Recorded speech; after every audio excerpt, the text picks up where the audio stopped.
अब हम पढ़ने वाले हैं मेथड जो कि प्रेडिक्ट करते हैं prognosis in case of carcinoma prostate. तो सबसे पहले देख लेते हैं बेस लाइन फैक्टर्स जो क्लिनिकल प्रोग्नोस्टिकेटर फैक्टर्स होते हैं। तो उसमें सबसे पहला होता है एज। एज जो रहता है, अगर यंग एज होगा तो यूजुअली अगर हम बात करें यंग एज तो वो लॉन्गर सर्वाइवल बताता है। ऐसे केस में सर्वाइवल के चांसेस लॉन्ग होते हैं, बट क्योंकि वो लंबा जीता है तो यूजुअली जो रहता है उसमें एग्रेसिव पैथोलॉजी भी ज़्यादा होती है। फिर दूसरा रहता है एज के बाद जो क्लिनिकल इंडिकेटर दूसरा रहता है वो रहता है परफॉर्मेंस स्टेटस। तो ईकॉग स्कोर अगर कम होगा, पुअर ईकॉग स्कोर जो रहेगा वर्स सर्वाइवल होता है। फिर उसके बाद जो रहता है कोमोबिडिटीज, तो कोमोबिडिटीज के लिए हम लोग चार्ल्सन इंडेक्स यूज करते हैं, और ये जो रहता है चार्ल्सन इंडेक्स से हम लोग मोर्टेलिटी रिस्क जो रहता है वो पता कर सकते हैं। फिर जो अगला रहता है कोमोबिडिटी के बाद सिम्टम्स एट प्रेजेंटेशन। तो अगर जो जो सिम्टम्स है, अगर बोन पेन है तो इसका मतलब मेटास्टैटिक डिजीज है, वेट लॉस है, लट्स है, तो ये सब जो रहता है पुअर प्रोग्नोसिस जो रहता है बताता है। तो बोन पेन, लट्स, weight loss poor prognostic indicator होते हैं। अब बात करते हैं सीरम बायोमार्कर। हमने क्लिनिकल देख लिया, तो सीरम बायोमार्कर्स में हम लोग जो करते हैं वो है PSA। तो अगर बात करें PSA, तो PSA जो रहता है मोस्ट इम्पॉर्टेंट बायोकेमिकल मार्कर होता है। फिर इस जो PSA के बेसिस पे हम लोग रिस्क स्ट्रेटिफिकेशन भी करते हैं। तो PSA लेस देन 10 जब रहता है तो हम लोग फेवरेबल मानते हैं। 10 से 20 जो रहता है वो इंटरमीडिएट, और मोर देन 20 जो रहता है हाई रिस्क मानते हैं। और अगर हम बात करें मेटास्टैटिक, तो मेटास्टैटिक यूजुअली मोर देन 100 जब रहता है तो मेटास्टैटिक डिजीज मानते हैं। कुछ अदर जो PSA वेलोसिटीज यूज करते हैं, इंडिकेटर यूज करते हैं, उसमें PSA वेलोसिटी, तो PSA वेलोसिटी अगर बहुत ज्यादा है, more than 2 nanogram per year है, तो ये यूजुअली एग्रेसिव डिजीज बताता है। फिर PSA डबलिंग टाइम और PSA डेंसिटी, ये पैरामीटर्स भी देख सकते हैं। फिर अब बात करते हैं सीरम के बाद जो आता है हिस्टोपैथोलॉजिकल फैक्टर्स। तो उसमें ग्लीसन स्कोर जो रहता है बहुत इंपॉर्टेंट होता है। जो ग्लीसन स्कोर की बात करें सबसे पहले, तो उसमें हम 5 ग्रेड ग्रुप में जो रहता है पेशेंट को कैटेगराइज करते हैं। तो सबसे पहले बात करें ग्रेड ग्रुप 1 में, तो उसमें स्कोर 6 रहता है, जबकि ग्रेड ग्रुप 2 और 3 में 7 रहता है। अगर 3+4 है तो ग्रुप 2 में आता है, और 4+3 है तो ग्रुप 3 में आता है, जबकि 8 जो रहता है ग्रेड ग्रुप 4 रहता है, और 5 में 9 और 10 आता है। तो इसके बेसिस पे हम लोग प्रोग्नोसिस प्रेडिक्ट कर सकते हैं कि अगर ग्रेड ग्रुप 1 है तो एक्सीलेंट प्रोग्नोसिस रहती है, ग्रेड ग्रुप 2 में जो रहता है गुड प्रोग्नोसिस रहती है, जबकि ग्रेड ग्रुप 3 में इंटरमीडिएट प्रोग्नोसिस रहती है, और ग्रेड ग्रुप 4 और 5 में पुअर और वेरी पुअर प्रोग्नोसिस रहती है। तो ये जो रहता है ग्रेड ग्रुप के बेसिस पे। फिर एडिशनल पैथोलॉजिकल फैक्टर्स होते हैं, तो एडिशनल 6 फैक्टर्स होते हैं जिनको हमें देखना रहता है। पहला रहता है पेरी न्यूरल इन्वेजन। तो जो प्रोस्टेट कैंसर होता है वो नर्व के थ्रू भी स्प्रेड करता है, ये उसकी खासियत है। और पेरीन्यूरल इन्वेजन है तो वो पुअर प्रोग्नोस्टिक इंडिकेटर होता है। फिर जो अगला है वो है लिम्फोवस्कुलर इन्वेजन। तो लिम्फोवस्कुलर इन्वेजन अगर मिल रहा है तो इसका मतलब क्या है कि ये भी एक पुअर प्रोग्नोस्टिक इंडिकेटर है। फिर क्रीबिक फॉर्म टाइप की ग्रोथ है, इंट्राडक्टल वेरिएंट मिल रहा है, इंट्राडक्टल वेरिएंट भी पुअर प्रोग्नोसिस बताता है। और सर्जिकल मार्जिन अगर पॉजिटिव है तो भी पुअर बताता है, और एक्स्ट्रा प्रोस्टेटिक एक्सटेंशन है तो प्रोस्टेट के बाहर है, पेरीन्यूरल इन्वेजन है, लिम्फोवस्कुलर इन्वेजन है, क्रीबिफॉर्म ग्रोथ है, तो ये सब जो रहते हैं पुअर प्रोग्नोस्टिक इंडिकेटर होते हैं। अब बात करते हैं TNM स्टेजिंग की एनाटॉमिकल। तो इसमें आप सबसे पहले आ जाए AJCC। तो AJCC में जो रहता है कि उसमें जो रहता है T1 और T2 ट्यूमर यूजुअली लोकलाइज्ड रहते हैं, और इसमें प्रोग्नोसिस एक्सीलेंट रहती है।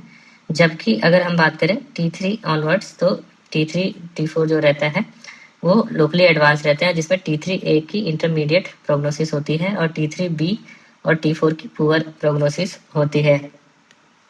फिर अगर नोड पॉजिटिव है तो उसमें रिकरेंस का रिस्क बहुत हाई रहता है, जबकि अगर मेटास्टैटिक डिजीज है तो वो इनक्योरेबल हो जाता है। तो इस तरीके से हम एनाटॉमिकल TNM स्टेजिंग के बेसिस पे प्रोग्नोसिस प्रेडिक्ट कर सकते हैं। फिर अगला जो रहता है रिस्क स्ट्रेटिफिकेशन सिस्टम, उसके लिए हम लोग जो रहता है एनसीसियन रिस्क स्ट्रेटिफिकेशन यूज करते हैं, या DME को। तो इसमें जो रहता है बेसिकली रिस्क ग्रुप में डिवाइड करते हैं, low risk, intermediate risk, high risk और वेरी हाई रिस्क। एनसीसीएल में एक और होता है वेरी लो रिस्क। तो ये भी जो रहता है एनसीसीएल में रहता है। तो यूजुअली हम लोग इसमें 3 चीजें देखते हैं।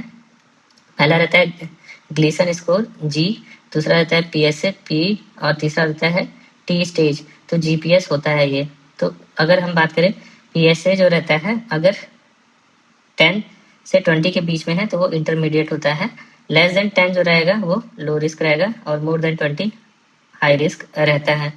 फिर अगर हम बात करें ग्लीसन स्कोर के, ग्लीसन स्कोर जो 7 रहता है वो इंटरमीडिएट रिस्क रहता है, 6 जो रहेगा वो लो रिस्क, और 8 हाई रिस्क रहता है। फिर अगर हम बात करें वेरी हाई रिस्क का, तो वेरी हाई रिस्क कैटेगरी जो रहता है 3B से स्टार्ट होता है, वेरी हाई रिस्क। फिर जो रहता है लो रिस्क जो रहता है T2A डिजीज तक लो रिस्क रहता है। इंटरमीडिएट रिस्क की बात करें T2B और T2C होता है, और हाई रिस्क की बात करें तो T3A जो रहता है। तो ओवरऑल अगर लो रिस्क की बात करें उसकी प्रोग्नोसिस एक्सीलेंट होती है, इंटरमीडिएट की प्रोग्नोसिस मॉडरेट होती है, जबकि हाई रिस्क की पुअर और वेरी हाई रिस्क की वेरी पुअर रहती है। अब इमेजिंग बेस्ड जो रहता है प्रोग्नोस्टिक टूल्स की बात करें तो सबसे पहला है MT-MRI। तो MT-MRI में अगर हमें एक्स्ट्रा कैप्सुलर एक्सटेंशन मिल रहा है तो एक्स्ट्रा कैप्सुलर एक्सटेंशन जो रहता है पुअर प्रोग्नोस्टिक इंडिकेटर होता है। दूसरा सेमिनल वेसिकल इंडिकेटर, और तीसरा जो हम पायरेट्स स्कोरिंग करते हैं अगर उसमें एग्रेसिव बायोलॉजी रहती है तो हाई पायरेट्स मिलता है। फिर जो अगला है वो है PSMA पेट। PSMA पेट जो रहता है अगर बात करें तो वो माइक्रोमेट्स के लिए होता है, माइक्रोमेटास्टेसिस डिटेक्ट करता है। फिर जो अगला रहता है वो प्रेडिक्ट करता है रिकरेंस और सिस्टमिक स्प्रेड को। और ये जो रहता है बायोकेमिकल रिकरेंस जो रहता है प्रोग्नोस्टिक फैक्टर होता है बायोकेमिकल रिकरेंस के लिए। तो इमेजिंग बेस में 2 हो गए, मल्टी पैरामेट्रिक MRI और PSMA पेट। अब बात करते हैं मॉलिकुलर और जीनोमिक प्रोग्नोस्टिक टेस्ट। तो इसके लिए 3 टेस्ट यूज करते हैं। एक होता है डेसिफर, दूसरा होता है ऑन्कोटाइप DX, और तीसरा होता है प्रोलैरिस। तो इसमें अगर हम बात करें तो यूजुअली जो रहता है ये लो और इंटरमीडिएट रिस्क डिजीज में यूज करते हैं, और इसमें जो है बेसिकली हम यूज करते हैं टू डिसाइड कि हमें एक्टिव सर्विलांस देना है या डेफिनेटिव ट्रीटमेंट देना है। तो डेसिफर की बात करें तो डेसिफर जो रहता है मेटास्टेसिस और मोर्टेलिटी प्रिडिक्ट करता है, जबकि अगर हम बात करें ऑन्कोटाइप DX तो ये एग्रेसिव कितना है डिजीज वो बताता है, जबकि प्रोलैरिस रहता है तो 10 ईयर मॉर्टेलिटी रिस्क प्रेडिक्ट करता है। प्रोलैरिस 10 ईयर मॉर्टेलिटी रिस्क बताता है। फिर अगर हम बात करें जो अगला है वो है प्रेडिक्टिव नोमोग्राम। तो उसमें सबसे पहला है पार्टिंग टेबल। पार्टिंग टेबल जो यूज करते हैं तो उसमें हम जो रहता है ये प्रेडिक्ट कर सकते हैं कि कितने पार्ट में डिजीज फैल रही है। डिजीज पहला ऑर्गन कन्फाइंड है कि सेमिनल वेसिकल को इन्वॉल्व कर रहा है या लिम्फ नोड को इन्वॉल्व कर रहा है। तो ये पार्टिंग टेबल में हम लोग कितने पार्ट में डिजीज फैल रही है कि लोकलाइज्ड है, सेमिनल वेसिकल को इन्वॉल्व कर रहा है, लिम्फ नोड को इन्वॉल्व कर रहा है, तो ये पार्टिंग टेबल के बेसिस पे होता है। फिर जो अगला रहता है वो होता है MSKCC नोमोग्राम। MSKCC जो नोमोग्राम होता है ये बेसिकली एक स्टेप आगे रहता है, मेटास्टेसिस फ्री सर्वाइवल बताता है, रिकरेंस के चांसेस होंगे बायोकेमिकल की नहीं, और कैंसर स्पेसिफिक सर्वाइवल। तो इसमें जो है M जो रहता है ये मेटा स्टैटिक फ्री सर्वाइवल बताता है, और ये जो C रहता है अगर बात करें तो कैंसर स्पेसिफिक सर्वाइवल बताता है। तो कैंसर स्पेसिफिक सर्वाइवल रहता है, और ओवरऑल बायोकेमिकल रिकरेंस बताता है। अब बात करें ट्रीटमेंट रिस्पांस बेस्ड प्रोग्नोसिस, तो उसमें जो रहता है सबसे पहला जो रहता है रेडिकल प्रोस्टेट।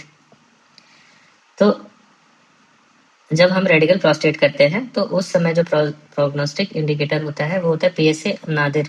तो PSA नादिर वैल्यू अगर 0.1 से कम हो गया तो इसका मतलब क्योर हो चुका है। फिर अगर हम बात करें रेडियोथेरेपी का, तो रेडियोथेरेपी में जो रहता है 2 चीजें होती हैं देखने के लिए कि PSA बाउंस है या परसिस्टेंट राइज है। तो ये दोनों जो रहता है इंपॉर्टेंट होते हैं फॉर प्रोग्नोस्टिक इंडिकेटर। फिर जो अगला रहता है जब हम ADT देते हैं तो ADT में जो रहता है कितना टाइम लग रहा है कास्ट्रेट रेजिस्टेंस होने में। तो टाइम टू कास्ट्रेट रेजिस्टेंस जो रहता है वो प्रोग्नोस्टिक इंडिकेटर होता है। फिर जो अगला रहता है मेटास्टैटिक CRPC की बात करें तो मेटास्टैटिक CRPC में यूजुअली जो हम यूज करते हैं वो एबिराटिरॉन या इंजलूटा माइड जो रहता है यूज करते हैं। अब बात करते हैं मेटास्टैटिक डिजीज में प्रोग्नोस्टिक कौन कौन से होते हैं। तो पहला जो रहता है वो होता है विसरल मेट्स। तो विसरल मेट्स अगर रहेगा तो वो वर्स्ट प्रोग्नोसिस होता है। फिर अगला जो रहता है अगर हाई वॉल्यूम बोन डिजीज है तो उसकी प्रोग्नोसिस जो रहेगी पुअर रहती है। फिर लो वॉल्यूम नोडल डिजीज है तो बेटर, और न्यूरो एंडोक्राइन है तो उसकी भी वेरी पुअर रहती है। तो जो 4 चीजें देखते हैं, विसल मेट्स है, हाई वॉल्यूम डिजीज है, लो वॉल्यूम डिजीज है, न्यूरो एंडोक्राइन डेफिशिएंसी है, ये जो रहते हैं मेटास्टैटिक डिजीज के प्रोग्नोस्टिकेटर्स होते हैं।